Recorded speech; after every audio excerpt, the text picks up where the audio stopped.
Hey guys, welcome back to Melanie's World. I am not Melanie, but I am Melanie's mom. My name is Marla. And I just want to say thank you guys so much for all the support and kind words that you guys have been sending out from my beautiful daughter. So I just wanted to come to you guys and do a question and answer segment since you guys have been asking me to do this for such a long time. So what I figure I can do is, since there's so many questions, I can do a question and answer segment once a week. If you guys would shoot me all your questions, I will write them down and I'll be able to answer all those questions that you guys have. But I'm gonna try to answer 10 of them today, and hopefully we can get them done in a short time so you guys can get the answers that you guys have been asking. All right, let's jump into it and see what we got. All right, so question one. You guys have been asking about Melanie's birthday for some reason. So I'm gonna let Melanie tell you guys how old she is. I'm 5. That's right, she is 5 years old now, and her birthday is June 3rd. So the reason why that other video that went viral initially said 4, because she was 4 throughout the first 20 weeks of the journey. She turned 5 on June 3rd. So those first 20 weeks of her journey, she was 4. So that's why that video said 4-year-old. But she's 5 now, guys. Question 2. You guys have been asking, where am I from? Just because I'm a child like this don't mean I'm gonna come from America. So I'm a child all the time, so I saw me go do it. So that accent is 100% Jamaican because I was born in Jamaica. And then when I was about 10 or 11, I moved to the Bahamas, and then I lived in the Bahamas until I was 19. Then I moved to North Carolina, which is where Melanie was born. And then recently this year, we moved to Houston, Texas. So now we are Texans, I guess. We're claiming all of it. All right, so our next question, I think question 3 is, why did you let her get to the size that she is? And you guys, I'm going to go ahead and tell you right now, I don't get offended by the questions that you guys ask or some of the mean comments that we get a lot. Because people like genuinely want to know these things, and they're real, true, genuine concerns. So I totally get it, and I don't get offended. So go ahead and ask whatever you guys need to. And if you would ask all the questions that you want to beneath this video, I can be able to see them, and then we'll answer them probably next week or something. All right, so to answer that question, I don't think I intentionally just let her get to that size. I think a lack of knowing what it meant to feed the child healthy was why Melanie got to the size that she was.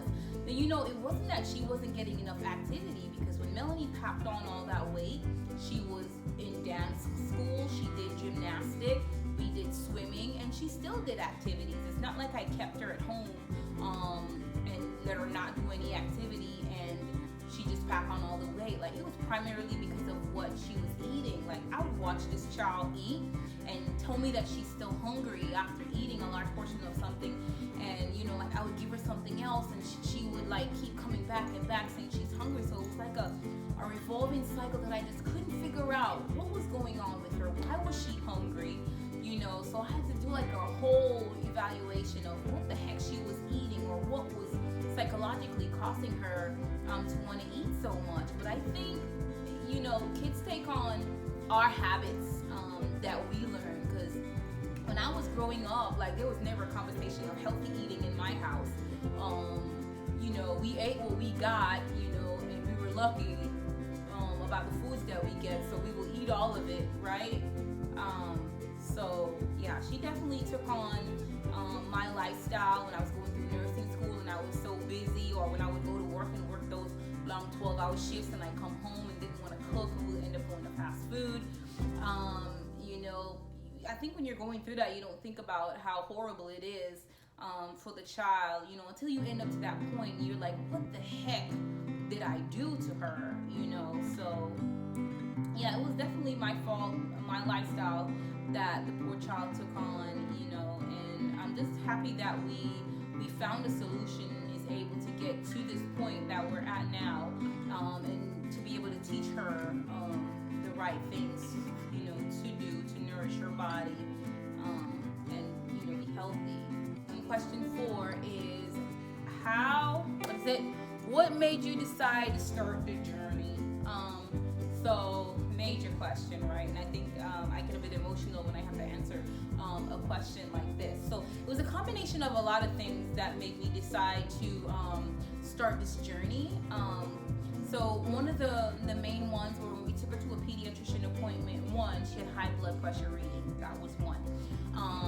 2, she had that dark mark in the back of her neck, which is, if you guys don't know, it's a sign of insulin resistance, which says you're headed towards being diabetic. And I did not want that for her, because I did not want to have to wake up every day and stick her with a needle 3 times a day to check her blood sugar, and having to explain or watch her cry, because I have to do that to her over something that I caused. And that was totally preventable. So that was the second reason.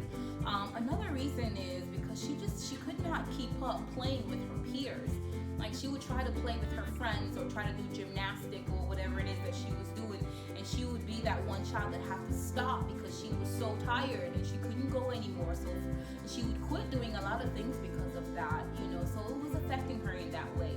This child was snoring at night when she slept. Like, she was wheezing during the day, just trying to breathe normal. Like, you can hear her breathing before she came into the room. So that was definitely worrying. We would go to the mall and try to walk, and before we got nowhere, she was complaining about being tired, and we would have to find somewhere to sit down. So it was a combination of just all those things that that made me feel so bad. Other kids was already starting to tease her about her tummy and about her size, and adults even would say stuff or laugh at her or fat shame her, or say stuff to me right in front of her, which was not okay. And no child should have to go through that stuff. And I just wanted the best for her in that situation, and I wanted her to have a fighting chance without having to go through that torture throughout the rest of her school year, because kids can be brutally honest, and it can come off brutally mean a lot of times. And as parents, we just want to defend our kids. We just want to go in there and be like, hey, you but when you're looking at the tiny little kid that said it to her, like, you can't go in there and try to defend your child against another little kid. So the best you can do is just start from the root problem, which is the problem that I knew that I needed to change. So I had to figure out exactly how to make that change for her, and to stick to the gun, because consistency is key, guys. But I'm so happy that we were able to do that, and I'm so happy that I got through that without crying, because I will not be able to do that again. And every time I have to, that happens. 5 is how did you come up with the idea to let her play instead of exercise? And guys, if you go back and look at our very first video, because we tracked everything on a weekly basis from day 1. So if you go back to our very first video, you can see where we actually went jogging for our very first day, and that went okay when we went that one time. But when it was time to go back for the second time, Melanie looked at me with the saddest look in her face, and she was like, Mommy, I don't want to go walking. And I did not want to torture this poor child throughout any of the process. So I was like, you know what? You're right. You shouldn't have to go walking or jogging, So I told her, I said, let's go do something else. So we went. I looked up and we went to a trampoline place, and oh my God, we were there for like 3 hours, and she was playing and sweating and didn't want to stop. And when it was time to go, she was like, no, Mommy, 5 more minutes. And I was like, ooh, okay, this is gonna be our thing, So then I started to look for fun things to incorporate in any instance that I could, because it was fun for her. She wanted to do it, and she was getting exercise without even knowing. So we did trampoline places, we did parks, we ran around and played inside, we ran around and played outside. It was all games. We did water balloon fights, we did water gun fights, we played on her scooter, on her bicycle, we played on her pedal cars. We played games at the park, like we do all kinds of stuff. She did swimming, gymnastics, some school sports, whatever she was into. I just was like, yes, let's go do it, because she got it in that way. But I have to say, a major part of the success was not so much, the activity is very, very important, but a majority of the success was all based on what she ate, really. Our question number 6 is, how did you get started? So we got started,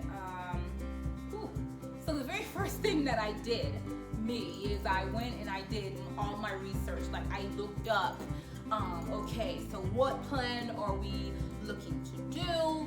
Serving sizes for everything, how much protein, how much carbs. Like, I wanted to know every single detail about how to feed a child. Like, I didn't know anything. Even though I was a registered nurse, I learned about what a protein was, how it's made, what it does to your body, but I never learned like portion sizes for kids, or how much of each food group that they had. Now I know my resources, like myplate.gov was a good resource point to look at for how to look at your plates and portion sizes and stuff like that. That was good. But I feel like that the cliche information was like not enough. So I wanted more. So I did tons of research to figure out all of that. The second thing that I did is we sat Melanie down and had a conversation. That conversation was very important, and literally all I said to her was like, Melanie, the foods that we're eating is not giving our body the energy that we need. So we need to eat healthier so that we can be able to do all these things that we love, and then I incorporated all the things that she does love to do. So I said, when we eat healthier, you can run faster, you can run longer, you can jump higher, you can be able to do better at gymnastics, you can do better at swimming. It makes you feel good, it makes you strong, So I got up and got into my motivational thing for her, and she got into it. She was like, yeah, mommy, let's do it. So that was really great, and I was like, we're all gonna do it together. I need you to help mommy to eat healthier, and I'll help you, and we'll help each other, and so that was a great conversation, and then very important, because as young as Melanie was, like, she understood, because I have to say that she did not, it was not terrible at the beginning of the journey, because anything, the longer you do it, the easier it gets, but it was not too bad in the beginning. Next thing we did was we went grocery shopping. Well, no, before we went grocery shopping, we went to the cupboard and we was like, okay, so all the foods that we didn't want initially, and then we brought them back later when we learned proper portions and how to incorporate. So we got rid of a lot. We got rid of all our macaroni and cheese, we got rid of our white rices, we got rid of our white breads, all those simple carbs, like all the snacks that was like super sugary, cookies, ice cream. We got rid of all that stuff, because we were going to do this health eating, and so we got rid of all that stuff. All the juices, orange juice, all that stuff was in our fridge. We just got rid of them, and I was like, we're gonna so when I say get rid of them, I mean donate. Y'all don't fuss at me. Things that were open you can't donate, so we kind of like put them down the sink, because you can't donate those, but the ones that were not, we did. But anyway, then we went grocery shopping, and we had lots of fun. She helped me pick out all the amazing fruits and vegetables, and we chose the whole wheat stuff. Like, we went for chicken breast and fish and turkey, and we went for turkey breakfast sausages, and so we were looking for the healthier options for things and healthier choices, because that's what we wanted to do, right? So that's what we did. And then, like, we literally, we started the very next morning. No, actually, we talked that morning, and we started at lunchtime. Like, we wasted no time. We started at lunchtime, because I remember talking to her that morning, and then around lunchtime was actually when we went walking, and then we we had a healthy dinner, so that we actually started right away. So so that was awesome. Question is, what challenges do you face? That is such a big question because I feel like there's a lot of points that you reached that you had challenges that you had to come up with ways to overcome. So I'm gonna see if I can remember a few of them so I can share with you guys. So one of the main challenges that I faced initially was that my child did not like vegetables at all. The only vegetable she ate initially was green beans. So there was a lot of work that went into getting her to eat more vegetables and more fruits. And I actually did a video, you guys, about how to get your kids to eat more fruits and vegetables. It was about 16 minutes long, and it explained everything that we did to get her to eat her fruits and vegetables. So go take a look at that, and it'll tell you how we accomplished that. Another challenge that we had was like when we went out and she wanted fast food because she was passing it, right? Because that's what she was used to. She kind of got that from the habits that we had. So we had to work to break a lot of bad habits that she had. So what we had to do was like when we were out and we knew that our meal times was gonna catch us out, like I would pack her foods. Like I would pack her snacks or pack her lunch and take it with us. So she'll have that, and I always have her her water bottle filled up, so she'll always have that too. So that helped a lot.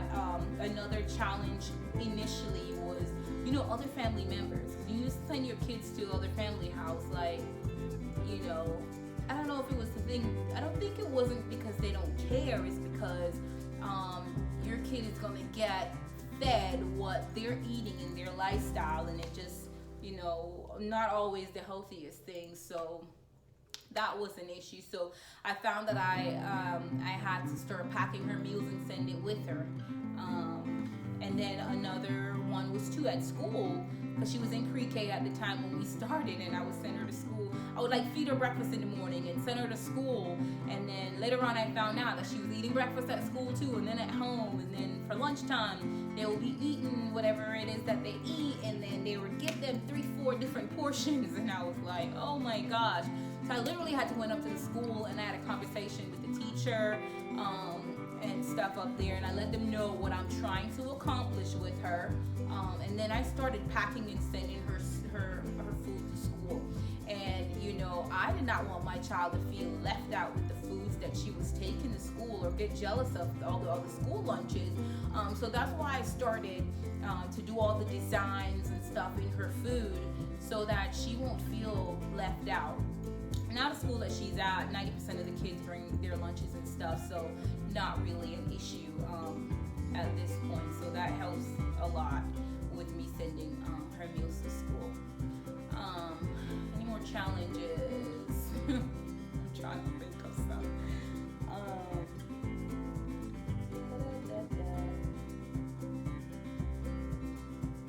Like after meal times, if she was still hungry or saying that she was hungry, like I didn't give her extra like the carbs in the food or whatever. She knows she can have extra vegetables or fruit.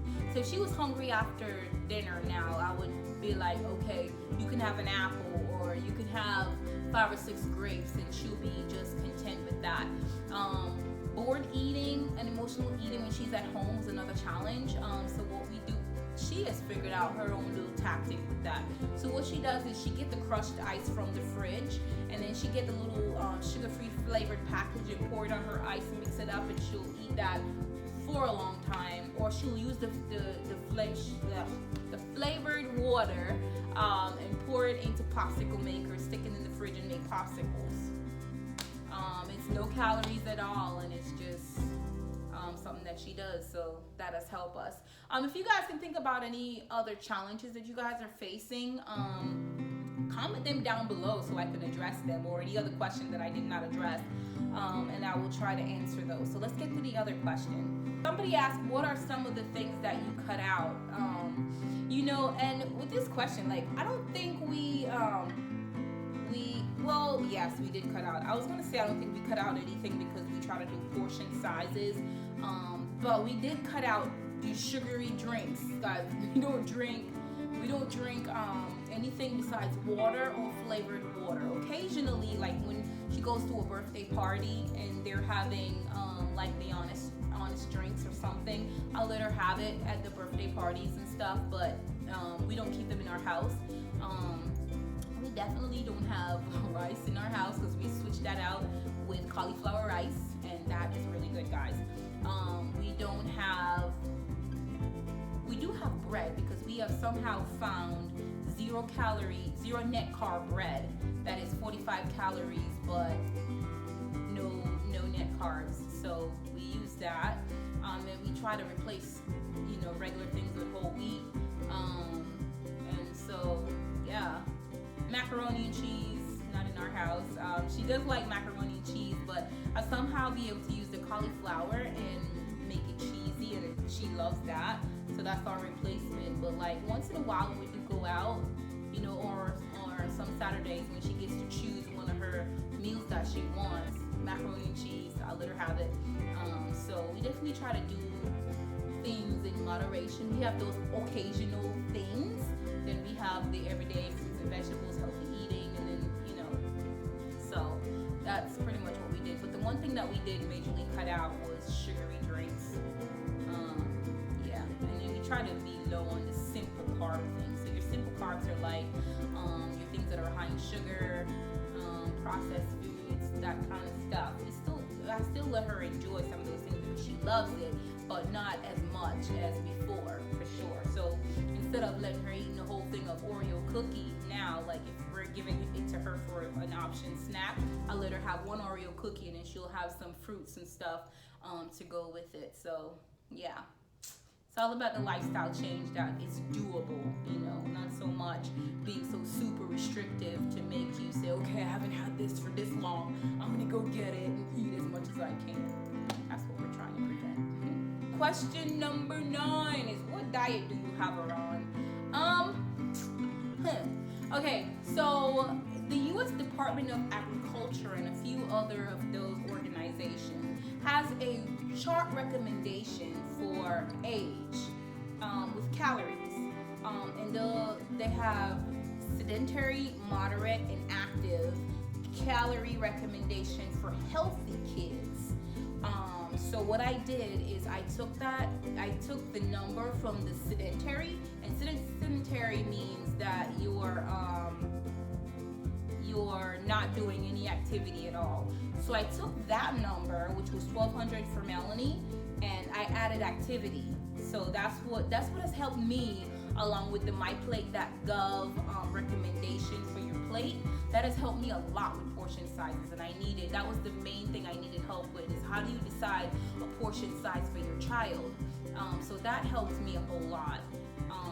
So we let her do 5 meals, breakfast, lunch, dinner, and then 2 snacks in between. Those snacks we kept to about 100 to 150 calories, and then we separated the rest in the other meals. And that helped out a lot. Now, so much I don't calorie count because I have an idea of what portion sizes that she needs, and then we compensate in that way with the others. So, and then of course I talked about the water, the flavored water, is the only thing that she drinks. We don't do the sugary drink or soda or juices or anything. So that's the gist of it, guys. Yeah. Final question. Question number 10. You guys asked me have I lost weight since Melanie's been on this journey, and I have to say, heck yeah! All that running around, chasing her, tagging her, playing around with her, yeah, I've lost in excess of about 15 to 20 pounds. This journey has definitely been good to me, us, everybody in the house, because it was like everybody in the house did the very same thing, for support reasons. And it's very important to not separate, let one person do one thing and then one person doing a different thing. You also let them feel like they're being picked on. So everybody did the same thing, and that has helped a lot. And so everybody had a great successful result because of it, and I am so happy that we did it. And you know what, guys, I think the main thing that I am super excited about is because of the journey that Melanie has been on. We started a group called Health and Weight Loss Support for Kids on Facebook. We have about 80,000 members in it, and we have tons of kids that have amazing results in that group that I started. So that has been like my greatest success right there, is all the other kids that this process is helping. So I am super grateful for that. So thank you guys so much for all the support. Don't forget to subscribe so you guys can see our weekly update videos, and thank you so much for all the sweet comments. I read them to Melanie, and I've been getting all smiles from her, and that makes me feel so good. So thank you guys so much. You can find us on Instagram at Marla0721 because I share her meals on a daily basis on Instagram and say exactly what's in those meals to help people out. And then I do the same thing from her page on Facebook at Melanie's World, and then I told you about the group already. So that's it, guys. Thank you very much, and I will see you next week for our Q&A section. Go subscribe.